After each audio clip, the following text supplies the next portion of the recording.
నమస్తే. Welcome to our channel. నేను మీ సిరి. ఈ రోజు మనతో పాటు ఉన్నారు ప్రముఖ రాజకీయ విశ్లేషకులు గురుశంకర్ గారు. నమస్కారం సార్. నమస్తే మేడం. సార్ ఇప్పుడు చూస్తున్నట్టయితే బీజేపీకి ఏంటంటే మాకు కావాల్సినన్ని సీట్లు ఇస్తే మీకు కావాల్సినన్ని అంటే మీకు ఏమేమి కావాలో అది చేస్తామని చెప్పేసి బీజేపీ చెప్పినట్టు మనకి వార్తలు వస్తున్నాయి. దానికి బాబు ఇంకా పవన్ కళ్యాణ్ గారు కూడా ఒప్పుకున్నట్టు మనకి వార్తలు వస్తున్నాయి. ఇందులో ఎంతవరకు వాస్తవం సార్?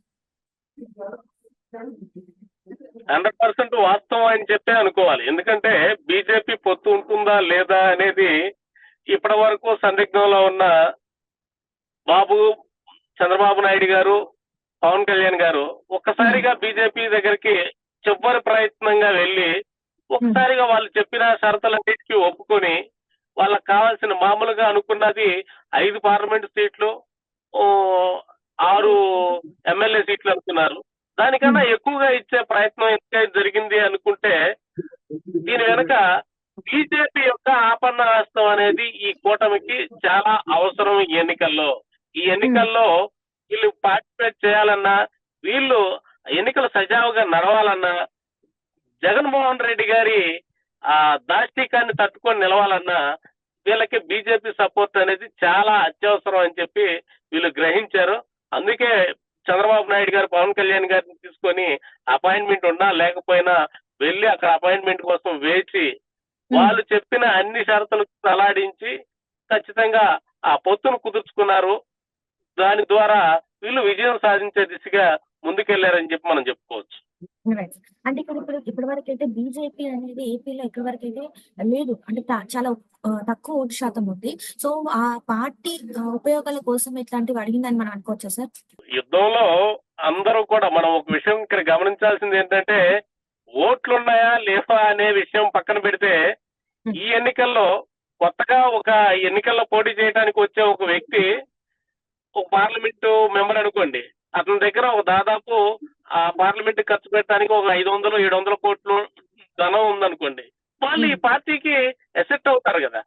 అట్లాగే బీజేపీ కూడా ఈ కూటమికి ఎలా బలం అవుతుందనే విషయాన్ని పూర్తిగా గ్రహించారు చంద్రబాబు నాయుడు గారు అని చెప్పి అనుకోవచ్చు.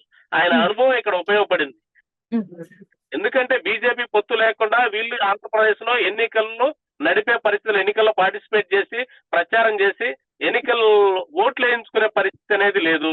ఎందుకంటే జగన్మోహన్ రెడ్డి గారు ఆల్రెడీ సామ దాన పేద వాటికి వచ్చేసారు. అవన్నీ అయిపోయినాయి. అన్ని రకాలుగా చూశాడు. కానీ ఇక చివరికి దండోపాయానికి దిగాడు. అంటే కార్యకర్తల్ని, నాయకుల్ని, మీడియాని, మొత్తం అందరినీ ఎవరు దొరికితే అంటే ఎలా అయితే వీళ్ళని భయపెట్టాలో అన్ని రకాలుగా వీళ్ళని భయపెట్టే పరిస్థితికి వచ్చాడు. కాబట్టి ఖచ్చితంగా ఈ దాష్టీకాన్ని ఎదుర్కోవాలి అంటే చంద్రబాబు నాయుడు గారికి కేంద్రం యొక్క సహాయం అవసరం. కేంద్రంలో బీజేపీ ఇప్పుడు అధికారంలో ఉంది కాబట్టి ఈ బీజేపీ ప్రభుత్వం మాత్రమే వీళ్ళకి సహాయం ఉంటేనే ఈ ఎన్నికల్లో వీళ్ళు గట్టెక్కే పరిస్థితి ఉంటుంది. ఎన్ని ఓట్లు వేయించుకోవాలనుకున్నా బూత్ దాకా ప్రజలను తీసుకుని వెళ్ళాలా, వీళ్ళు నామినేషన్లు వేసే పరిస్థితి ఉండాలా, వీళ్ళు అసలు బయట తిరిగి ప్రచారం చేసుకోవాలి. ఇన్ని రకాల ప్రయత్నాలను ముందుకు సాగించే పరిస్థితి అయితే జగన్మోహన్ రెడ్డి గారు వీళ్ళని చేయనివ్వడం అని చెప్పి ఖచ్చితంగా వీళ్ళు నమ్ముతున్నారు. వాస్తవంగా జరుగుతుంది కూడా అదే. జగన్మోహన్ రెడ్డి గారి ప్రయత్నం కూడా అది. ఖచ్చితంగా వీళ్ళని నామినేషన్లు వేయించే పరిస్థితి ఉండదు. అట్లాగే వీళ్ళని ఎన్నికల్లో ప్రచారం చేయించుకునే పరిస్థితి ఉండదు. ఈ లోపే ఏ ఒక పిచ్చి కేసులు ఏ కేసు పెట్టినా వీళ్ళు లోపలికి వెళ్ళి ఇచ్చేయాల్సిన పరిస్థితి ఉంటుంది. అన్ని వ్యవస్థల్ని మేనేజ్ చేయడానికి జగన్మోహన్ రెడ్డి గారు సంసిద్ధంగా ఉన్నారని చెప్పొచ్చు. అందుకే ఆయన సిద్ధమా అని చెప్పి వీళ్ళని భయపెడుతున్నాడు. సిద్ధమా అని రమ్మంటం లేదు, వీళ్ళని భయపెడుతున్నారని చెప్పి వీళ్ళు అనుకోవచ్చు. ఇప్పుడు అట్లనే చూస్తున్నట్టయితే కొంతమంది జన సైనికులు అసంతృప్తితో ఉన్నారు, అసహనం వ్యక్తం చేస్తున్నారు ఈ సీట్ల షేరింగ్ వల్ల అని చెప్పేసి మనకు వార్తలు వస్తున్నాయి. అందులో ఎలా ఉండబోతుంది సార్ మనకు? జన సైనికుల విషయంకి వస్తే వీళ్ళు చాలా సున్నిత మనస్కులు.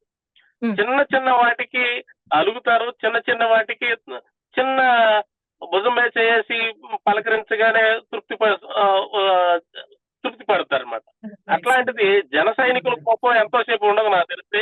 జన సైనికులు పవన్ కళ్యాణ్ గారు బయటకు వచ్చి ఒక మాట చెప్తే మళ్ళీ వీళ్ళంతా పొలవమని పవన్ కళ్యాణ్ గారు నడిచే పరిస్థితి ఉంది. కానీ ఇప్పుడు జన సైనికులకు కూడా పెద్ద ఊరట ఏంటంటే, ఇప్పటి వరకు తెరచాటున్న హరిరామ జోగయ్య గారు, ఇట్లాగే ముద్రగడ పద్మనాభం పద్మనాభం గారు వాళ్ళ ముసుగులు తీసి వాళ్ళు వైసీపీలో చేరటం, జగన్మోహన్ రెడ్డి గారి పంచం చేరటం అనేది వీళ్ళు జీర్ణించుకోలేకున్నారు.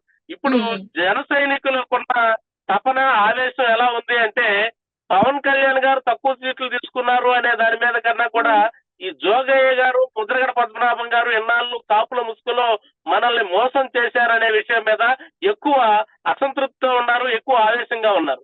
ఖచ్చితంగా వీళ్ళని ఇప్పుడు వదిలితే నాకు తెలిసి బీజేపీ యొక్క అండదండలు లేకుండా కూడా ఈ జన సైనికులే ఈ రాష్ట్ర ఎన్నికలు సాధించే పరిస్థితి ఉంటది అని చెప్పి వాళ్ళన్నిటిని తట్టుకొని వాళ్ళు ఏమైనా చేయని, జగన్మోహన్ రెడ్డి గారు ఎన్ని రకాల దాశికాలైనా చేయని వాటన్నిటికీ సంసిద్ధమై ఎదుర్కోగల సత్తా ఒక్క జన సైనికులకు మాత్రమే ఉంది. అది 100% మనం నమ్మొచ్చు. జన సైనికులు అనే వాళ్ళు ఈ కూటమికి ప్లస్సే కానీ మైనస్ అనేది 100% మైనస్ కాదు. వాళ్ళు ఈ కూటమికి ఉపయోగపడతారు. ఈ గెలుపులో 100% ఈ మెజారిటీ యొక్క భాగస్వామ్యం జన సైనికులదే ఉంటుందని చెప్పి మనం చెప్పుకోవచ్చు. Right sir. అట్లనే కొంతమంది కాపు నేతలు అంటే ఎవరైతే జనసేన పార్టీలో ఉన్నారో వాళ్ళు కూడా కొంచెం మంది అసంతృప్తిగా ఉన్నారని చెప్పేసి మనకు వార్తలు వస్తున్నాయి. సో దీన్ని ఎలా చూడాలి సార్ మరి? కాపు నేతలు ఎవరు అసంతృప్తిగా లేరు అనేది మనం గ్రహించాల్సిన వాస్తవం. కాపు ముసుగులో వీళ్ళని రెచ్చగొడతా ఉన్నారు. మనకు తక్కువ సీట్లు ఇస్తే ఎట్లా? గతంలో పవన్ కళ్యాణ్ గారిని 2 చోట్ల పోటీ చేస్తే గెలిపించుకోలేని జన సైనికులు ఇప్పుడు మనకు తక్కువ సీట్లు ఇస్తే ఎట్లా అని చెప్పి వీళ్ళు అంటున్నారంటే వీళ్ళు వైసీపీ కోర్టులు అనేది 100% అందరూ గమనిస్తా ఉన్నారు. అందుకనే వీళ్ళంతా ఇప్పుడు జన సైనికులంతా ఈ కాపు ముసుగులో ఉన్న ముద్రగడ పద్మనాభం గారు, హరిరామ జోగయ్య గారు వీళ్ళ అనుచరులు ఎవరైతే ఉన్నారో వాళ్ళందరినీ ఎవరైతే మనల్ని ఎగదోస్తున్నారో వాళ్ళందరినీ పక్కన కూర్చోబెట్టే పరిస్థితి ఖచ్చితంగా 20 స్థానాల్లో ఏ అయితే జనసేన పోటీ చేయబోతుందో ఆ స్థానాలను పూర్తిగా తీసుకెళ్లి అసెంబ్లీలో కూర్చోబెట్టే పరిస్థితి. వీటిలో జగన్మోహన్ రెడ్డి గారు ఎన్ని రకాలుగా వీళ్ళకి అడ్డంకులు సృష్టించినా కూడా వాటన్నిటిని తట్టుకొని నిలబడి అవసరమైతే కేసు పెట్టినా కూడా భయపడిన పరిస్థితి ఈ జన సైనికులదని చెప్పుకోవచ్చు. కాపు నాయకులు ఎవ్వరూ కూడా అసంతృప్తితో లేరు. వీళ్ళు పవన్ కళ్యాణ్ గారు ఎన్ని సీట్లలో పోటీ చేస్తే అన్ని సీట్లలో గెలిపించుకునే పనిలో వీళ్ళంతా నిమగ్నమై ఉన్నారు. నాకు తెలిసి ఈ కాపులందరూ కూడా మిగిలిన ఈ ముద్రగడ పద్మనాభం, జోగయ్య గారిని తీసేసిన మిగిలిన కాపు నాయకులందరూ కూడా ఏకం అవుతున్నారని చెప్పి మనం చెప్పుకోవచ్చు. రైట్. అట్లనే సార్ ఇప్పుడు ఏంటంటే ఇప్పుడు మరి ఈ సీట్ల పంపకాల విషయంలో ఈక్వేషన్స్ ఏమైనా చేంజ్ అయ్యే అవకాశం ఉంది? అంటే ఏపీలో ఇప్పటి వరకు ఒక ఎత్తుగా నడుస్తుంది. సో నెక్స్ట్ ఇప్పుడు ఎట్లా ఉండబోతుంది సార్? ఈ విషయంలో బీజేపీ బాగా తెలివిగా అడిగేసిందని చెప్పుకోవచ్చు. తనకున్న అవకాశాన్ని, తన అవసరాన్ని గుర్తించిన ఈ కూటమిని తనకు కావాల్సిన సీట్లు ఏవైతే ఈ ఆంధ్రప్రదేశ్ లో మళ్ళీ బీజేపీ బలపడటం కోసం, ఏ పార్టీ అయినా బలపడటం కోసమే చూస్తారు. బీజేపీ మళ్ళీ ఆంధ్రప్రదేశ్ లో పూర్తిగా నిలదొక్కునే దిశగా తనకు కావాల్సిన సీట్లు తీసుకొని వీళ్ళందరూ సపోర్ట్ కోరుతూ వీళ్ళకు కూడా తన వంతు సహాయం ఈ ఎన్నికల్లో జగన్మోహన్ రెడ్డి ప్రభుత్వాన్ని గద్దెదించి పూర్తిగా ఈ కూటమి విజయం సాధించడంలో బీజేపీ తన వంతు కృషి చేస్తుందని చెప్పి అనుకుంటాం. ఇప్పుడు ఓవరాల్ చూసుకున్నట్టయితే టీడీపీ, జనసేన, బీజేపీ పొత్తుని ప్రజలు మనస్ఫూర్తిగా ఆహ్వానిస్తున్నారు అనుకోవచ్చా సార్ మనం? ఖచ్చితంగా ఆహ్వానించాల్సిందే. ఎందుకంటే జగన్మోహన్ రెడ్డి గారు అధికారంలోకి వచ్చిన దగ్గర నుంచి అధికారంలో రాకముందు జరిగిన తన సొంత బాబాయి మర్డర్ కేసుని ఇంతవరకు అంటే చట్టం మీద ఆయనకి ఎటువంటి భయం లేదు. చట్టం అంటే భయం లేదు. అట్లాగే న్యాయస్థానాలంటే లెక్కలేదు. ఈ ఎన్నేళ్ల నుంచి బెయిల్ మీద బయట తిరుగుతా ఉన్నారు. మనం ఒక చిన్న కేసులో ఇప్పుడు చంద్రబాబు నాయుడు గారిని అరెస్ట్ చేశారు. 57 రోజులు 60 రోజులు ఉంచారు. అంతకాలానికే ఆయన అన్యాయం అక్రమం చేశాడు, అక్రమాస్తుల కేసులు లోపల ఉన్నాడు అంటారు. మరి ఈయన ఏమన్నా గాంధీ ఈయన అక్రమాస్తుల కేసులో 1.5 సంవత్సరాల పైగా జైల్లో ఉండొచ్చాడు. మరి అట్లాంటి ఆయన ఈ బెయిల్ మీద ఇన్నాళ్ళు తిరగటం అనేది ఈ ప్రజాస్వామ్యంలో ఆయన కల్పించిన ఒక వెసులుబాటు కావచ్చు, కానీ ఇది ప్రజలు హర్షించే విధంగా మాత్రం లేదు. ఖచ్చితంగా పరిపాలన లేదు. వ్యవస్థలన్నింటినీ నీరు కట్టేసి తన సొంతానికి వాడుకుంటా ఉన్నారు. ప్రభుత్వాధికారులంతా కూడా జగన్మోహన్ రెడ్డి గారి చెప్పు చేతల్లో ఉన్నారని చెప్పి మనం చెప్పుకోవచ్చు. కాబట్టి వీటన్నిటికీ విసుగు చెందారు ప్రజలు. ఎవరో 2 మూడు సంక్షేమ పథకాలు ఇచ్చినందువల్ల ప్రజలందరూ ఓట్లు వేస్తారని అనుకోవటం అనేది ఆయన యొక్క అవివేకానికి నిదర్శనం. ఖచ్చితంగా ఎవరు జగన్మోహన్ రెడ్డి గారి వైపు లేరు.